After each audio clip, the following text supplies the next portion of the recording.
what are 5 things that you did this year that you think helped you move on to the next step or the next milestone? Something that actually helped, that didn't waste your time.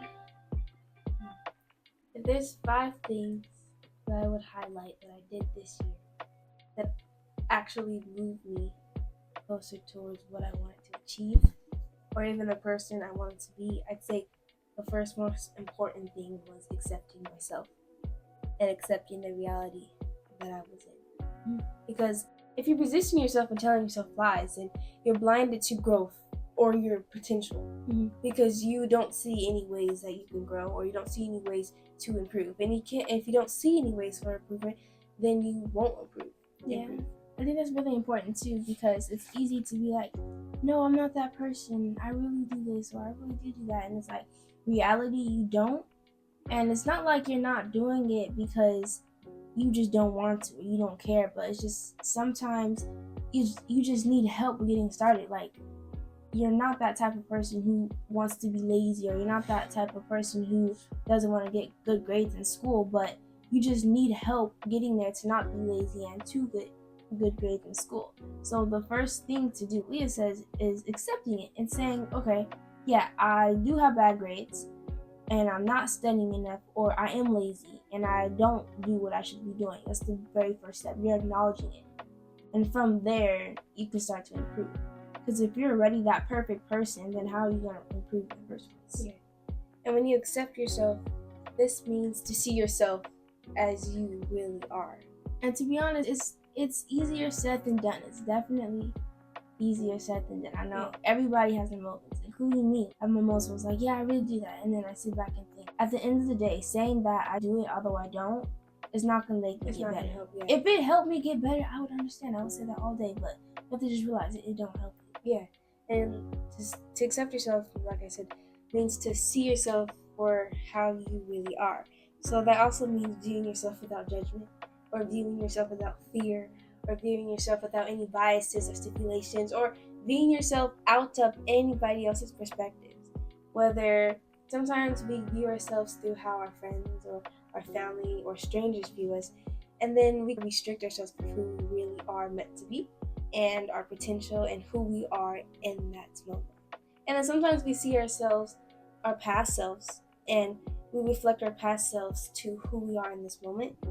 Or sometimes we dream, and we reflect the image of our future self on who we are in the moment. But accepting yourself is accepting who you are in this second, not the past, not the future.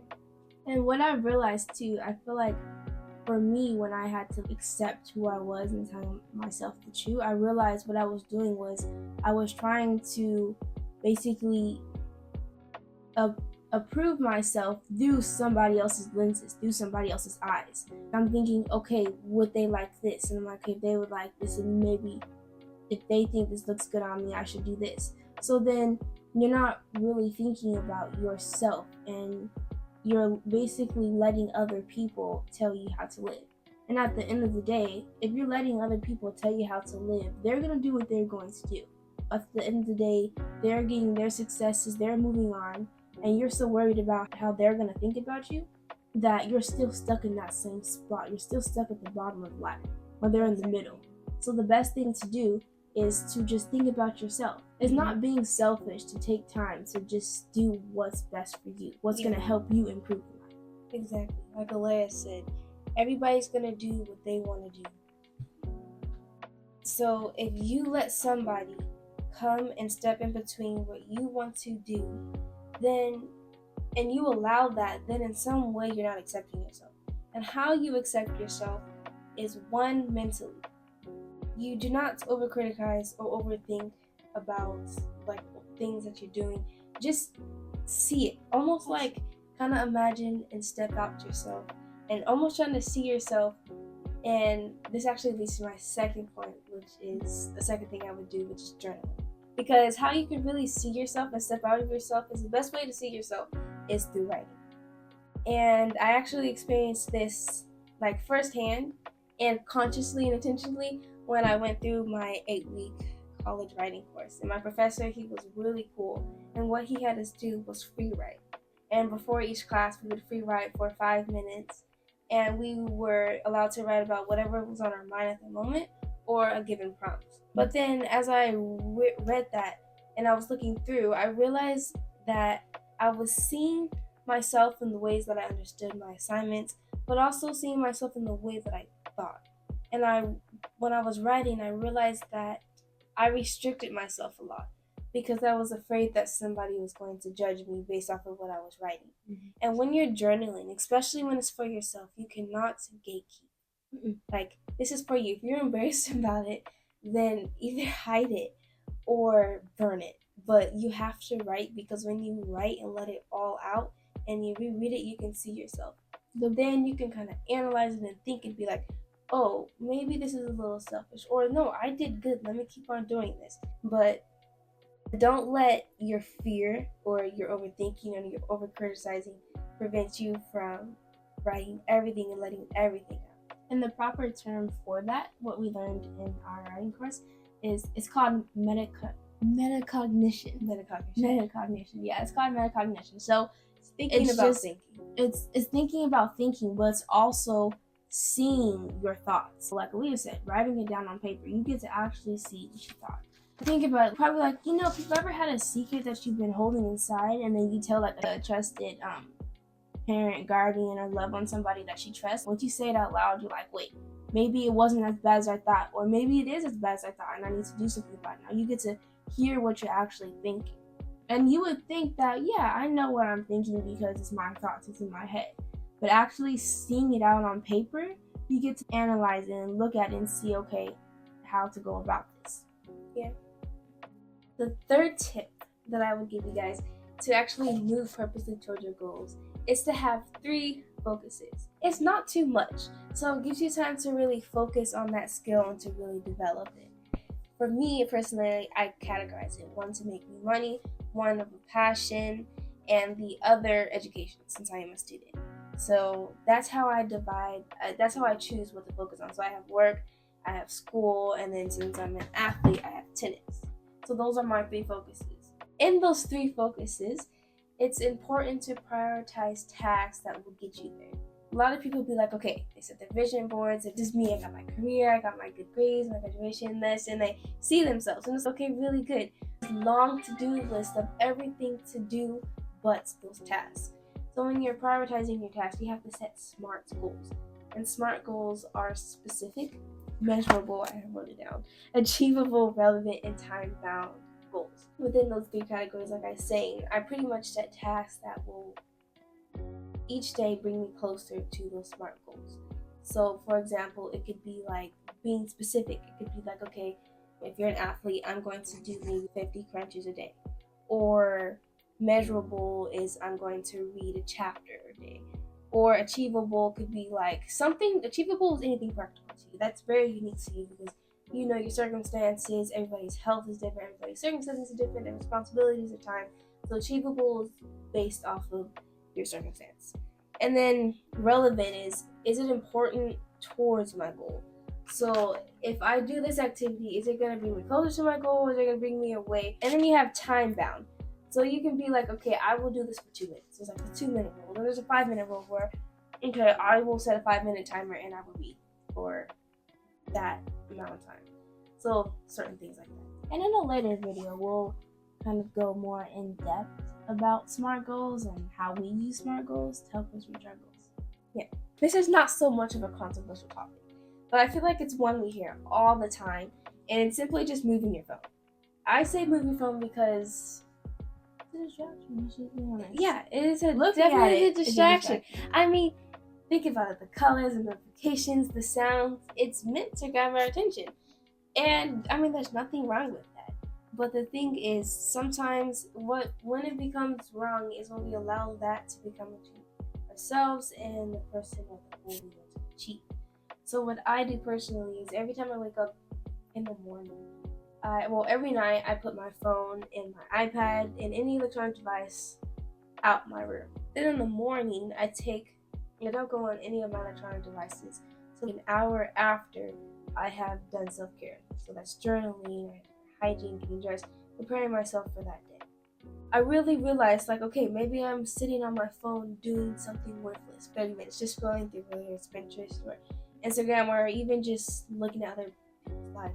Think about, that's 30 minutes, I could have took time to journal, I could have took time to pray, listen to an audiobook, read, exercise, like something, 30 minutes that could have made me a better person, that was wasted on nothing. You think about it, like we say, we don't have enough time right now, but we do find time to sit on our phone for like 6 hours. Like, you look at the screen time, it's like, dang, I did not know I had that much time. And I understand, like, screen time, like, as soon as a notification pops up, it counts as screen time and stuff like that. But think about it, the times that you're just at home, just on your phone, maybe scrolling on TikTok, scrolling on Instagram, just scrolling on Pinterest, just scrolling, then if that time, you don't realize an hour went by. And in that hour, you could have done so many things. You could have exercised. It's not even, okay, you have to exercise for a long time. You could have got up, went for a walk. You could have maybe worked on some of your hobbies. You could have did some extra homework, or you could have read. You could have done something other than that. Or being purposeful about your time, not just wasting it. Yeah. And by no means are we like, okay, put your phone away, no phone, no scrolling. We're not trying to take it away. Because, I mean, even sometimes, like, we do it. Yeah, sometimes I do it, like, but the thing is, there's only a problem with these things when you let it come between yourself and the person you want to be, or your goals. Because, like, you can use that valuable time to develop some other skills or become that better person. And once you've done everything in that day that you could have done to bring you closer to what you're trying to achieve, then yeah, go ahead. By all means, play a video game all day, or whatever it is that you like to do, or sit on your phone, talk to friends, go hang out with friends. Like, by all means, you have to reward yourself. Do what you want. But just don't let that come in between you and your potential. Yeah, just the point is being purposeful with your time. So honestly, if you just schedule a time to be like, you know what, like 45 minutes before I go to sleep, after I've read or exercised or took care of myself, done my self-care, I'm going to spend on just doom scrolling. Go ahead and do that. It's not to say doom scrolling it's bad. It's just out of context. Like, I like to use the example of reading. Reading, we all know reading is a very powerful, very good thing to do. But if you're sitting there and you're reading all day, you're neglecting other tasks like self-care or taking care of yourself, or responsibilities, or paying the bills, reading becomes a bad thing in the sense of how you're using it, or in the sense of proportions. Mm-hmm. So it's all about balance, really. I think anything too good could become bad. And my last and final, but definitely not least, point is stop waiting till later. Stop waiting till later. Okay, so I came up with this when I was thinking. I'm just going to read it to you. It says, live in the present, learn from the past, and embrace the future. So learning from the past is not letting your past eat you up either. No. That just means that, okay, maybe you've done something really horrible, or maybe you've done something moderately horrible, or maybe you did something really good. Just learn from that. Don't dwell in that moment. Just say, okay, I take that. I like how it felt, or I don't like how it felt. I'm going to either do it or not do it again. Mm-hmm. But that doesn't mean you have to dwell in the past. Something I thought was interesting was depression and anxiety. Depression is fear of, or it's like fear of the past, mm-hmm. where you fear everything you've done in the past, when you're kind of worried about it. So I'm like, okay, that's interesting. And then you have anxiety, where you fear the future. So two fears that could be solved by simply just accepting as a reality and not letting the past or the future eat us up. Because sometimes we can be so overcome, or so was taken over by the things that have happened. Yeah, the things that could happen, or the people that we can be, or the goals that we will achieve. That even we kind of things, like even become overwhelmed by, I want to be this type of person. Like, I really want to be a good person, and then sometimes that gives us anxiety, and it's just too much. Yeah, and I mean, there's a lot more to depression and anxiety. Yeah, there's just definitely a lot more. And I actually have something on that for later. What can you do now? There's two ways. I was listening to something on YouTube, and this guy was saying that there's two ways a person can see life. One way, you can either see the thing that you want to achieve, or the second view perspective of life, is you can see everything that's getting in the way of what you want to achieve. So what will you choose? How will you choose to embrace these challenges? How will you choose to rise above every stone that comes and blocks your way? Peace out. Merry Christmas. Happy holidays. Was that it?